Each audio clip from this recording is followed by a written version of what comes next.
Hello guys, आपका हमारे YouTube channel central education 247 में स्वागत है। देखिए, ये हमारा शारीरिक अंग का एक टॉपिक है जिसमें काफ़ी इम्पोर्टेंट महत्वपूर्ण आपका परिसंचरण तंत्र है। इसके अंदर हम क्या बताएंगे कि इसके अंदर हम देखेंगे कि हृदय और उससे संबंधित रुधिर वाहिनियों के बारे में जानेंगे। तो चलिए जानते हैं परिसंचरण तंत्र यानी कि सर्कुलेटरी सिस्टम किसे कहते हैं। मनुष्य में परिसंचरण तंत्र हृदय एवं उससे संबंधित रुधिर वाहिनियों का बना होता है। इसमें आपको एक चित्र प्रदर्शित है, ठीक है। तो देखिए, इसके अंदर हम आपको बताएंगे। इस चित्र के अंदर देखिए, इसको ध्यान से समझिए। देखिए, इसमें देखिए आपका ये एक फिगर दिया गया है मनुष्य के हृदय का। इसमें आपके देखिए सबसे पहले आपको ऊपर इस वाले पोर्शन में आपको दैनिक महाधमनी या अरेयोटा दर्शाया गया है, ठीक। इसके बाद आप देख सकते हैं अग्र महाशिरा है आपका, और दाया आलिंद, दाया कोरोनरी धमनी और दाया निलय पक्षशिरा, ये दाएं पक्ष का हिस्सा है, ठीक है। इसी तरीके से बाएं पक्ष के हिस्से में क्या होगा आपके पास फुफ्फुस धमनी, बाया आलिंद, फुफ्फुसीय महाधमनी, बाया कोरोनरी धमनी और बाया निलय। अब देखिए, इस चित्र को हम समझ सकते हैं। तो चलिए देखिए, मैंने आपको इनके नाम बताए हैं, अब मैं इनका फंक्शंस बताता हूँ। देखिए, इसमें क्या होता है, आपके दिल यानी कि जिसे आप हृदय कहते हैं, हृदय में क्या होता है आपके 4 चैम्बर होते हैं, ठीक है। उसमें अब ये 4 चैम्बर किस तरीके से होते हैं, तो देखिए आप सबसे पहले देखिए, आपने देखा एक दायां आलिंद है, ये ऊपर की ओर है, और एक दायां निलय है, ये नीचे की ओर है। यानी कि एक लाइन मानते हैं बीच में, इसे हम सेप्टम बोलते हैं। एक झिल्ली जाती है हृदय के अंदर ही, वो 2 पार्टों में इसको डिवाइड करती है। एक तो आपके इस तरीके से मानिए, एक तो आपका हो गया बायां पक्ष, जिसे हम लेफ्ट पार्ट कहते हैं, ठीक है। और एक आपका हो गया दायां पक्ष, जिसे हम राइट पार्ट कहते हैं, ठीक है। तो इसको आप समझ सकते हैं, और चलिए इसको देखते हैं। अब देखिए, इसमें हम क्या करेंगे कि देखिए इसमें क्या होता है, इसमें 2 तरीके के ब्लड आपके आते हैं दिल के अंदर। तो एक तो ब्लड का क्या कार्य है, वो दिल का, सॉरी, हृदय का ये कार्य है आपका कि ब्लड का सर्कुलेशन आपको करना है इसके थ्रू। तो इसमें क्या करेगा, ये आपका दिल क्या करेगा, आपके पूरे शरीर में ब्लड भेजने का और धारण करने का कार्य करेगा। यानी कि सभी सभी धमनियों या महासराएं इससे कनेक्टेड होंगी, और ये क्या करेगा, ब्लड को लेगा और ब्लड को देगा शरीर को। ये इसका मेन फंक्शन है, ठीक है। तो देखिए किस तरीके से होता है। हमारे पूरे शरीर के अंदर 2 तरीके के ब्लड चलते हैं। एक तो अशुद्ध ब्लड होता है जिसे डीऑक्सीनेटेड ब्लड कहते हैं, और एक शुद्ध ब्लड होता है जिसे हम ऑक्सीनेटेड ब्लड कहते हैं। तो देखिए किस तरीके से क्या होता है, ब्लड हमारे सीधे दाएं वाले पोर्शन में आता है, ठीक है। जो हमारा क्या होता है डीऑक्सीनेटेड, यानी कि जिसमें ऑक्सीजन नहीं होती है, वह ब्लड इसमें एंट्री करता है इस दाएं पक्ष में। फिर इसके बाद यहाँ से क्या होता है, इस दिल का क्या कार्य है, इस ब्लड को लेने के बाद उसे शुद्ध करने के लिए आपके पास यानी लंग्स में भेज देता है। इसका ये कार्य है, ठीक है। और जितना यानी लंग्स से हमें जो प्राप्त हो जाता है शुद्ध, उसको फिर बॉडी में भेज देता है। तो ये कार्य इस हृदय का है। तो चलिए देखते हैं। अब देखिए इसके अंदर थ्योरी से समझते हैं। ये चित्र में मैंने आपको बताया है, उससे ज़्यादा थ्योरी से समझ में आएगा। देखिए, मानव हृदय है, मानव हृदय की स्थिति क्या होती है, सबसे पहले तो आपको ये पता होना चाहिए। देखिए, मानव हृदय की जो बॉडी में मनुष्य का हृदय जो है बच्चों गुहा में स्थित होता है। बच्चों गुहा का मतलब चेस्ट कैविटी में, यानी कि चेस्ट के अंदर। यह एक पतली दोहरी झिल्ली में बंद रहता है। जो आपका हृदय है, 2 पतली दोहरी झिल्ली होती है, ठीक है, उसमें बंद रहता है, जिसे हम क्या बोलते हैं, हृदय वरण या पेरिकार्डियम कहते हैं। तो आपसे ये पूछ सकता है, जिस झिल्ली में आपका हृदय रहता है उसे हम क्या कहते हैं, वो पेरिकार्डियम कहलाती है, ठीक।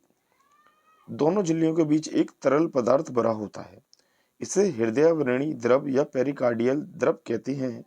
यह द्रव क्या करता है, यह हृदय को भारी धक्कों से बचाता है, ठीक, समझ में आ गया। नेक्स्ट, एक्सटर्नल संरचना। अब देखिए इसकी जो एक्सटर्नल संरचना है हमने आपको पहले बता दिया है। अब देखिए इसको समझते चलते हैं और यहाँ देखते चलेंगे।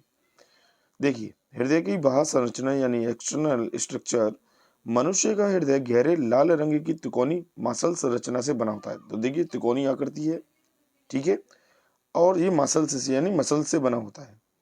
इसमें 4 बेस्म होते हैं यानी 4 चेंबर होते हैं, मैंने आपको बता दिया। एक ऊपर वाला जिसे आलिंद कहते हैं, इसके नीचे वाला पोर्शन निलय, बाएं पक्ष में भी क्या होता है, ऊपर आलिंद है, बायां आलिंद कहलाता है, ये आपको प्रदर्शित है। इसी तरीके से बायां निलय कहलाता है, ठीक। इसके आगे के चौड़े भाग को आलिंद यानी कि ऑरिकल भाग तथा पीछे वाले भाग को निलय यानी वर्टिकल भाग कहते हैं। आलिंद व निलय एक पट यानी स्टेप्टम द्वारा दाएं बाएं आलिंद व निलय में विभाजित होते हैं। तो देखिए मैंने आपको उसी टाइम पे बताया, इसमें एक लाइन होती है मिडिल में, तो वो सेप्टम कहलाती है। क्या कहलाती है? सेप्टम, यानी कि इनको विभाजित करने वाली परत, ठीक है, यानी कि बायां पक्ष अलग और दायां पक्ष अलग हृदय का, तो ठीक है, उसे हम सेप्टम कहते हैं। अतः मनुष्य के हृदय में 4 बेश्म यानी चैम्बर होते हैं, मैंने आपको बताया, जिसमें 2 तो आलिंद है और 2 निले हैं, इसीलिए 4 चैम्बर हो गए। 2 जिसमें एक अग्र महासराय, एक मिनट, ठीक है, अग्र महासराय शरीर के अगले भाग से और तथा पश्च महासरा शरीर के पिछले भाग से। तो देखिए ये आपका जो अग्र महासरा है ये आपके आगे वाले भाग से, ठीक है, ये आगे वाले भाग से जुड़ा होता है, और ये पश्च महासरा जो है आपकी, ये शरीर के पीछे वाले भाग से जुड़ी होती है। और यहाँ से क्या होता है कि एंटर करता है जो आपका अशुद्ध रक्त है यानी अनप्योर ब्लड है, वह इसमें एंटर करता है, ठीक है। इसी तरीके से इधर से भी, और ये क्या करता है, इधर एक बाल्ब लगे होते हैं आलिंद के अंदर 2, तो इसके अंदर एंट्री करते हैं। इस तरीके से ब्लड एंट्री इधर से करेगा, इस आलिंद में जाएगा, और फिर इधर से एंट्री करके इसमें आएगा। फिर इसके बाद एक यहाँ पर ट्राइकॉस्पिड बाल्ब लगा रहता है, फिर यहाँ से ये नीले के अंदर भेज देगा, और नीले क्या करेगा, फिर यहाँ से ब्लड को निकालेगा, फिर इसके साथ फुफ्फुस धमनी में भेज देगा ब्लड को ऑक्सीनेटेड करने के लिए यानी ऑक्सीजन युक्त करने के लिए। इसे पल्मोनरी आर्टरी कहते हैं। ये किससे जुड़ी होती है? लंग्स से, यानी कि आपके फेफड़ों से। फेफड़े का क्या होता है? ब्लड में ऑक्सीजन पहुंचाना, ठीक है। तो वहां से ये ऑक्सीजन ले लेता है ब्लड, और फिर वापस बाएं आलिंद में आ जाता है, तो वो शुद्ध कहलाता है, शुद्ध होकर वापस आ जाता है। बस यही कार्य होता है। तो चलिए आगे समझते हैं। और अब देखिए शरीर के पिछले भाग से अशुद्ध रक्त लाकर दाएं आलिंद में खुलता है, ये मैंने आपको बताया, और बाएं आलिंद में पल्मोनरी शिराएं खुलती हैं जो फेफड़ों से शुद्ध रुधिर लाती है। इस प्रकार दाएं आलिंद से अशुद्ध रुधिर और बाएं आलिंद से शुद्ध रुधिर एकत्रित होता है। दाएं निलय से एक मोटी नलिका पल्मोनरी, जिसे आर्योटा यानी महाधमनी कहते हैं, ठीक है, ये शीघ्र 2 पल्मोनरी यानी फुफ्फुस धमनियों में बट जाती है और अशुद्ध रुधिर को ऑक्सीकृत करने के लिए फेफड़ों में ले जाती है। बाएं आलिंद से दैनिक महाधमनी नामक मोटी नलिका से महाधमनी शुद्ध रुधिर को शरीर के विभिन्न भागों में ले जाती है। तो देखिए कि इसको समझते हैं इस चित्र के माध्यम से। अब देखिए इसमें क्या है, सबसे पहले देखिए आप इनके नाम समझिए। देखिए इसमें क्या होता है, फुफ्फुस धमनियां होती हैं। अब देखिए फुफ्फुस धमनियों में ये आपकी धमनी है, ये 2 पोर्शन में विभाजित है। एक महाधमनी है, ठीक है, ये दैनिक महाधमनी है जिसे आर्योटा कहते हैं, जिसके द्वारा ब्लड पहुंचा दिया जाता है मनुष्य के शरीर में। इसमें क्या है, एक अग्र सिराएं हैं यानी मासरा, और एक पश्च मासरा है। यहाँ से क्या होता है ब्लड, एक देखिए यहाँ से क्या होता है ब्लड आपके एंटर करेगा। एंटर करने के बाद एक इस बाल्ब से इस आलिंद में आ जाता है, यानी ऊपर वाले दाएं आलिंद में आ जाता है, और इधर से इस वाले पश्चिम महासरा से जाकर के इस वाले वाल्व से निकलते हुए इसके अंदर एंटर कर जाता है। एंटर करने के बाद क्या होता है, देखिए ये जो आपकी महासरा है इसे वेना कावा बोलते हैं इंग्लिश में, ये भी वेना कावा ही कहलाती है, ठीक है, ये वेना कावा के पोर्शन है। अब यहाँ से क्या होता है, अब मैंने आपको बताया, देखिए 1 मिनट रुकिए। अब ब्लड जो है आपका, ब्लड क्या कर रहा है, अब देखिए यहाँ से एंट्री करी ब्लड ने और यहाँ से करी इस वाले बाल्ब से। अब यहाँ पर इकट्ठा होने के बाद अब तुरंत ही ये क्या करता है, ये जो बाल्ब लगा है इसको ट्राइस्पिड बाल्ब कहते हैं, मिडिल वाला, इधर से ये रक्त आता है इस वाले नीले के अंदर एकत्रित हो जाता है। अब जैसे ये यहाँ पर भर जाता है उसके बाद यहाँ से कॉन्ट्रैक्ट करते हुए इस महाधमनी के थ्रू से, सॉरी महाधमनी से नहीं, नेक्स्ट देखिए इस वाली धमनी में चले जाता है, कलर ले लेते हैं, देखिए इस वाली धमनी में चला जाता है, फुफ्फुस धमनी में, ठीक है। और यहाँ से क्या होता है, ये लंग्स में चले जाता है, ठीक है ना, लंग्स में यानी फेफड़ों में चले जाता है। वहाँ से क्या होता है, उन फेफड़ों से शुद्ध होने के बाद रक्त आपकी सिराओं में वापस आ जाता है। ये शुद्ध यानी कि जो शुद्ध रक्त है आपका यानी ब्लड है, वो इस सिराओं के माध्यम से बाएं आलिंद में आ जाता है। और बाएं आलिंद में आपके क्या होता है, बाइस्क्रिप्ट वॉल्व लगा होता है। यहाँ से ये वाला ये वॉल्व का एक सिरा है, बाइस्क्रिप्ट वॉल्व है जिसे कपाट कहते हैं।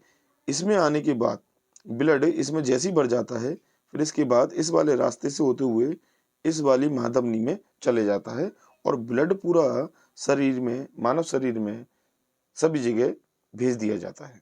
बस यही प्रोसेस इसके अंदर होती है, तो आपको ये ध्यान रखना है, ठीक है। सारी प्रोसेस आपको समझ आ गई होगी। तो देखिए इस चित्र के अंदर का क्या क्या पोर्शन है उसके बारे में हम बताते हैं। देखिए आंतरिक संरचना, इंटरनल स्ट्रक्चर। हृदय की आंतरिक संरचना में 4 भस्म स्पष्ट दिखाई देते हैं, यानी 4 चेंबर स्पष्ट दिखाई देते हैं। कौन कौन से चेंबर है, देखिए पहला चेंबर आपका ये ऊपर वाला पोर्शन है, दूसरा ये चेंबर है नीचे का यानी कि जिसे हम निलय कहते हैं, और ऊपर बाएं हाथ में इधर की तरफ क्या है, बायां आलिंद है, और नीचे दायां आलिंद है, ठीक है। चलिए आलिंद को ऑरिकल कहते हैं और निलय को वेंट्रिकल। तो इसीलिए right auricle, right ventricle, left auricle और लेफ्ट वेंट्रिकल, ठीक है। तो समझ में आ गया। चलिए हृदय की आंतरिक संरचना में 4 भस्म स्पष्ट यानी कि चेंबर दिखाई देते हैं। दाएं आलिंद में 3 छिद्र होते हैं। देखिए कौन कौन से छिद्र होते हैं, तो इसको इस तरीके से बताते हैं। देखिए एक छिद्र ये हो गया, दूसरा ये हो गया और ये तीसरा हो गया। ये दाएं आलिंद में 3 छिद्र हो गए। इसी तरीके से बाएं आलिंद में 2 छिद्र होते हैं, एक तो ये हो गया आपका और एक ये हो गया, ठीक है। तो ये कैलकुलेशन आपकी हो गई। चलिए नेक्स्ट आगे देखते हैं। इसके जिसके द्वारा अग्र व पश्चिम शिराएं खुलती हैं। देखिए पहली वाली सिरा यहाँ से खुलेगी और दूसरी वाली नीचे से खुलेगी, ठीक है।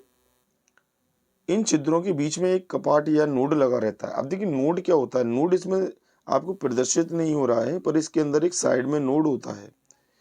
इधर की तरफ एक छोटी सी डिवाइस लगी रहती है, उसका क्या कार्य है, इस दिल को इलेक्ट्रिक करंट देती है जिसके माध्यम से दिल धड़कता है। दिल बिना नोड के धड़क ही नहीं सकता, तो इसलिए किसी किसी का जब ये नोड खराब हो जाता है तो हम क्या लगा देते हैं, उसके उसके स्थान पे हम लगाते हैं पेसमेकर। तो आपने पेसमेकर के बारे में सुना हो और नहीं जानते हो तो आप इसको सर्च करके समझ सकते हैं। तो इधर एक पेसमेकर लगा रहता है, उसका क्या कार्य है, देखिए इसमें लिखा है थ्योरी में, नोड से हृदय की धड़कन का संचालन होता है, ठीक है, यानी कि संचालित होता है हृदय। और बाएं आलिंद में एक तिरछा छिद्र होता है। तो देखिए ये तिरछा छिद्र है, ठीक है, जिसके द्वारा पल्मोनरी सिरा खुलती है। देखिए फुफ्फुस सिराएं हैं, फुफ्फुस सिरा को इंग्लिश में पल्मोनरी बोलती है और फुफ्फुस को ही हम क्या कहते हैं, फेफड़ा, ठीक है। चलिए दायां आलिंद अपने नीचे दाएं निलय में एक आलिंद निलय छिद्र द्वारा खुलता है, यानी कि आलिंद निलय छिद्र द्वारा क्या खुलता है, इस वाले पोर्शन को कहते हैं आलिंद छिद्र, ठीक है। तो ये वाला जो सिरा है आपका, ये ही आपका क्या है, आलिंद निलय छिद्र है। इस छिद्र में एक त्रिबिलन, सॉरी ये दाएं की बात कर रहा है तो दाएं वाला ये होगा आपका, ठीक है। तो इसमें क्या है, त्रिबिलन, त्रिबिलन कपाट लगा होता है जिसे हम ट्राइस्क्रिप्ट कहते हैं। देखिए ये वाला ये लगा हुआ है आपका, ठीक है, ट्राइस्क्रिप्ट, ये वाला पोर्शन जो है इसको ट्राइस्क्रिप्ट कपाट कहते हैं, ठीक है, जो निलय की ओर लटका रहता है। बता दिया, यह कपाट की महीन तंतुओं से बना भीतरी सतह से जुड़ा रहता है। इस प्रकार बाएं, देखिए इस प्रकार बाएं निलय आलिंद में नीचे बाएं निलय में छिद्र खुलता है। तो देखिए आलिंद से बायां जो आलिंद है आपका ये वाला पोर्शन, बाएं आलिंद से अपने नीचे ही बाएं नीले छिद्र खुलता है, ये वाला छिद्र। इस छिद्र पर क्या होता है, एक द्विवलन बाइस्किप्ड कपाट लगा होता है। देखिए यहाँ पर जो होता है आपका कपाट, ये वाला कपाट, यानी कि इसको बाइस्किप्ड बाल्ब या कपाट कहते हैं। ठीक, ये वाला जो बाल्ब है इसको बाइस्किप्ड बाल्ब कहते हैं, और राइट हैंड पे जो लगा है उसे ट्राइस्किप्ड बाल्ब या कपाट कहते हैं। ठीक है, तो ये आपको देखना है। इसके बाद हम आपको ब्लड वेसल्स के बारे में बताएंगे। तो यहाँ तक आपको हमारी वीडियो अच्छी लगी हो तो इसे लाइक करें, शेयर करें, सब्सक्राइब करें। ये काफ़ी इंपॉर्टेंट वीडियो रही है आपके लिए। और इसके बाद हम आपको ब्लड वेसल्स के बारे में बताएंगे। यहाँ तक देखने के लिए आपका बहुत बहुत धन्यवाद।